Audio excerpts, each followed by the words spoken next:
আসলে বিষয়টা এরকম না। চরমোনাইয়ের ব্যাপারে আপনারা 2018 বা 19 সালে আমার ইউটিউব চ্যানেলে নিশ্চয়ই কিছু ভিডিও দেখেছেন। তখন চরমোনাইয়ের ব্যাপারে বেশ কিছু জবাব দিয়েছিলাম আমি। এই মানে ইসলামের আমাদের যেটা সবচেয়ে বড় জিনিস যে আল্লাহর সাথে কাউকে শেয়ার করা যাবে না, এইটার বাইরে আল্লাহ তাআলা মানুষের সব গুনাহ মাফ করবেন।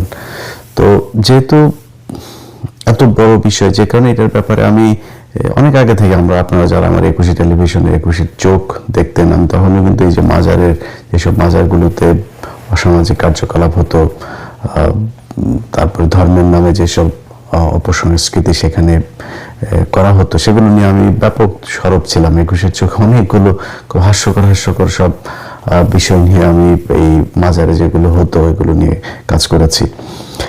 যাই হোক, ল্যাংটার মাজার, টাইগার বাবা, দড়ি বাবা, নানান বাবাটা ওদের নিয়ে আমি কাজ করেছি, বিড়ি বাবা। তো আমি চরমোনাইয়ের বিষয়গুলো নিয়েও বেশ সরব ছিলাম অনেক আগে থেকে। আজ থেকে প্রায় 3-4 মাস আগে জামাতের যে কোনো অনেক ঊর্ধ্বতন একজনের সাথে আমার সাক্ষাৎ হয়েছিল। তিনাকে আমি বলেছিলাম ওই সময়ে যে দেখেন, আপনারা এই লোকটার সাথে যে জোট করছেন, এই লোকটা কিন্তু খুবই ঝুঁকিপূর্ণ। তো ওনাকে আমি ঝুঁকিপূর্ণ যে কারণে বলেছিলাম সেটা হচ্ছে যে 2016 অথবা 17 ওই সময়ের দিকে, আমি সালটা ভুল করতে পারি, তারেক রহমানের সাথে এই চরমোনাই পীর সাহেবের মালয়েশিয়াতে একটা বৈঠক হওয়ার কথা ছিল, এবং সেই বৈঠকটার ঠিক একদিন আগে তারেক রহমান বা বিএনপির পক্ষ থেকে সেটা ক্যান্সেল করা হয়েছিল। কারণ তারেক রহমানকে জানানো হয়েছিল যে এই চরমোনাই পীর সাহেবের সাথে যেই প্রতিনিধি দল ঢাকা থেকে আসছেন, তার সাথে সেখানে রয়ের কিছু লোকজন আছেন। তো তিনার নিরাপত্তার কথা চিন্তা করে ঠিক একদিন আগে সেই বৈঠকটা বাতিল করা হয়। তো আমি তারপর থেকে ধরেন তাদের ব্যাপারে খুব সাবধান, এবং গত 15 বছরের আপনি চরমোনাইয়ের যে অবস্থাটা যদি দেখেন, জামাত ইসলাম সহ হেফাজতের অনেক নেতাদের উপর অনেক নির্যাতন, অত্যাচার এগুলো হয়েছে, কিন্তু চরমোনাই এই পীর সাহেবের এদের উপরে কোনো সমস্যা হয়নি। এরা দাপিয়ে বেরিয়েছে। মাঝখানের একটা সময় তো আপনার এই যে মাহফিল টাফিল, যে সময়টাতে মিজানুর রহমান আজহারিকেও দেশ থেকে বের করে দেওয়া হলো এই চরমোনাই পীর সাহেবের। আমি সিআইডির একজন অফিসারের কাছে শুনেছি, এটা 2024 যে ঘটনা, এটার আগে, তখন তিনি বলেছিলেন যে ভাই, আপনি কি জানেন যে এই যে আলেমদের যাদেরকে জেলখানায় নেওয়া হয়, এই যে মিজানুর রহমান আজহারির যেই বাংলাদেশে থাকতে না দেওয়া, এটার পেছনে সবচাইতে বেশি কলকাঠি নাড়ছে কারা? এই যে ইসলামী আন্দোলন, যে চরমোনাইয়ের যেসব ওই যে হাফিজুর রহমান কুয়াকাটা, তারপরে তার ভাই, এগুলো তো এরা বহু আগে থেকেই ভণ্ড। এবং সবচাইতে বড় যে স্পর্শকাতর বিষয় সেটা হচ্ছে যে ভারতের সাথে তাদের যে সংযোগের অভিযোগ আছে, সেটা অনেক গুরুত্বপূর্ণ বিষয়। তো এই কারণে তাদের ব্যাপারে আমি জামাতকে তখন সতর্ক করেছিলাম যে দেখেন, আপনারা এই কাজটা করেন না। তখন তারা একটা উত্তর দিয়েছিল যে ইসলামী অন্য জামাত ইসলামের বাইরে যে দলগুলো আছে তাদের মধ্যে এই ইসলামী আন্দোলনের একমাত্র তাদের সারা দেশব্যাপী বেশ কিছু মাদ্রাসা আছে এবং তাদের সাংগঠনিক কিছু কার্যক্রম আছে, যে কারণে তারা চায়। আর আরেকটা কথা বলেছিলেন যে এটা একমাত্র দল যেটা কিনা সবসময় এই খুব নোংরা ভাষায় কটাক্ষ করে এবং আজে বাজে কথাবার্তা বলে, তো কিছু খানাপিনা দিয়ে এদেরকে পাশে বসায় রাখা আর কি।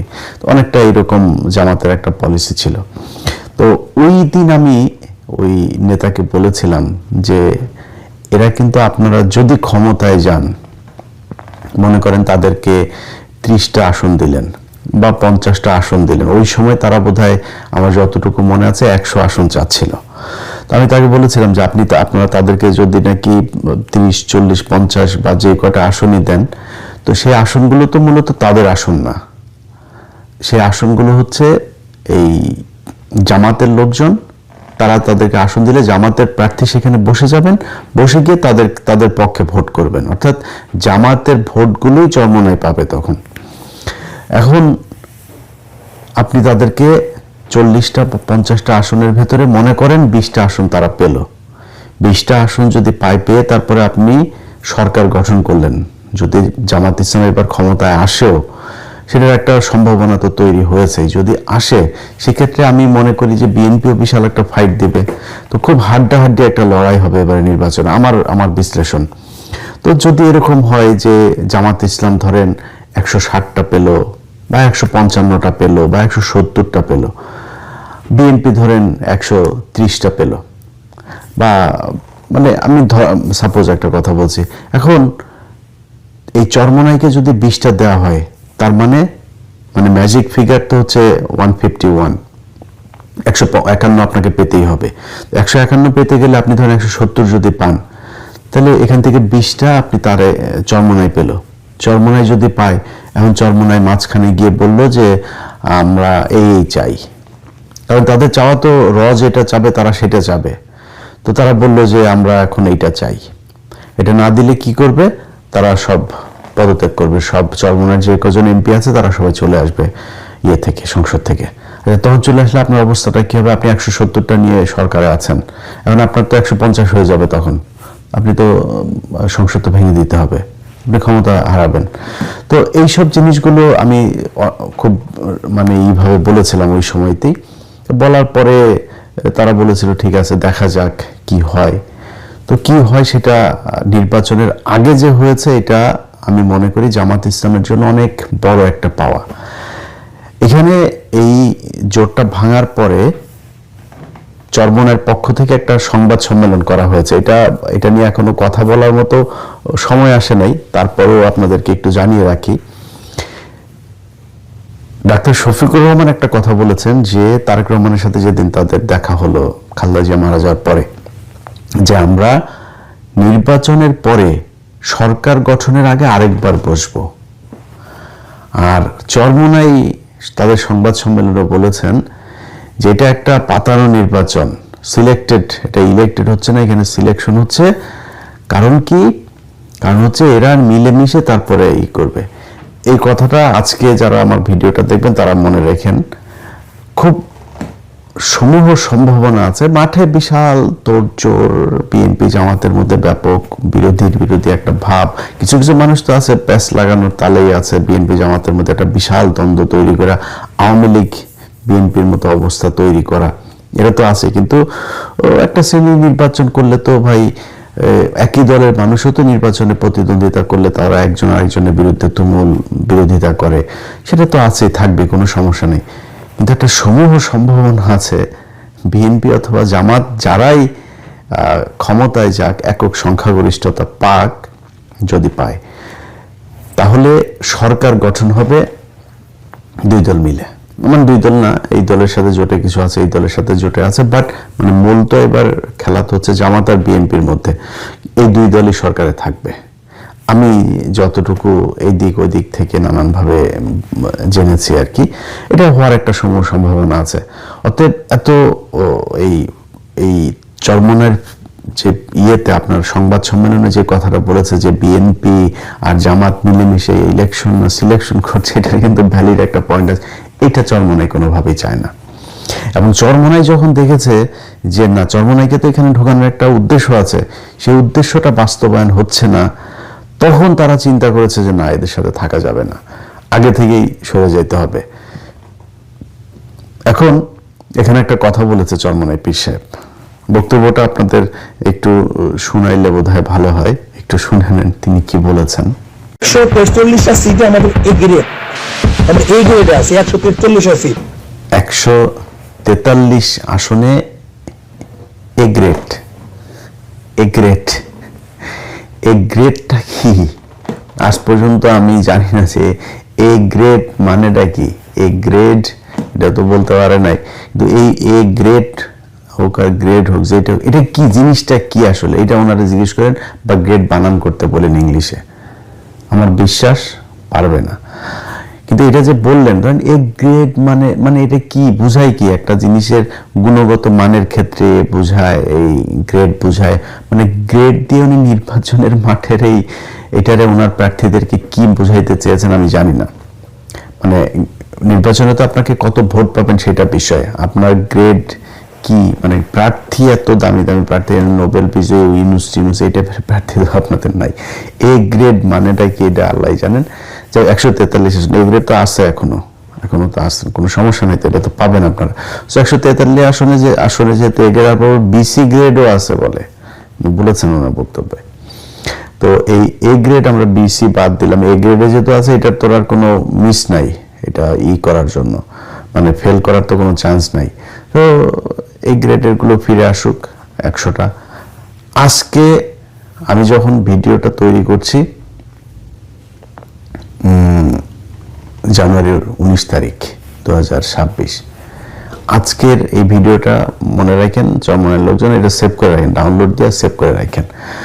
এবং বলে রাখলাম 12ই ফেব্রুয়ারি যে নির্বাচনটা হবে, চরমনায় একটা আসনও পাবে না, এটা আজকে বলে রাখলাম, ভিডিও ডাউনলোড করে রাখেন। যদি একটা আসন পান, আপনারা কোনো জোট টোটে না যায়, যদি এক আসন পান, আমি ওই দিন চরমনায় পীর সাহেবকে ফোন করে এই লাইভে এসে তারপরে আপনাদের কাছে সরি বলবো, এক আসন যদি পান, এটা আজকে বলে রাখলাম। আচ্ছা, এখন আমার এই কথাবার্তায় আমার চরমনায়ের অনেক লোকজন আছে, এদের অনেকে আছে ইসলাম প্রিয়, আমি এদেরকে খুব পছন্দ করি, যে কোনো ধর্মেরই, মানে যে কোনো ধর্ম নিয়ে কেউ কটাক্ষ করুক এটা আমি চাই না, এবং যে কোনো ধর্মের কেউ ধর্ম পালন করে সে তার মতো, আমি এটাকে পছন্দ করি, অপছন্দ করি না। তো চরমনায়ের এখানে অনেক লোকজন আছেন, এবং এখানে কিন্তু আপনার এরা আসলেই মানে খুব ইমানদার মানুষ, খুব প্র্যাকটিসিং মুসলিম, এবং বাংলাদেশকে ভালোবাসে, এবং অনেক অসংখ্য এদের আছে, কর্মী সমর্থকেরা আছেন। তাদের কাছে আমার মানে তারা হয়তো তাদের মতো করে চিন্তা করে, তাদেরকে এমনভাবে বোঝানো হয়েছে সেই বিষয়গুলো, তাদের ওস্তাদের প্রতি, হুজুরের প্রতি তাদের বিশাল একটা দুর্বলতা আছে, শ্রদ্ধা আছে, ভালোবাসা আছে। যে ভালোবাসা থেকে তারা তাদের মতো করে মানুষকে, কিন্তু মানে যখন আপনি ছোটবেলা থেকে আপনাকে একটা জিনিস বোঝানো হবে, আপনি কিন্তু ওইটা ওইভাবেই বুঝবেন। ধরেন আমি যদি মুসলমান না হইতাম, মানে মুসলমান পরিবারে জন্ম না নিতাম, আমি একটা খ্রিস্টান পরিবারে জন্ম নিতাম বা হিন্দু পরিবারে জন্ম নিতাম, আমি মুসলমান হইতাম কিনা এটা আমি গ্যারান্টি দিতে পারবো না, আল্লাহ আমাকে সেই হেদায়েত করতেন কিনা।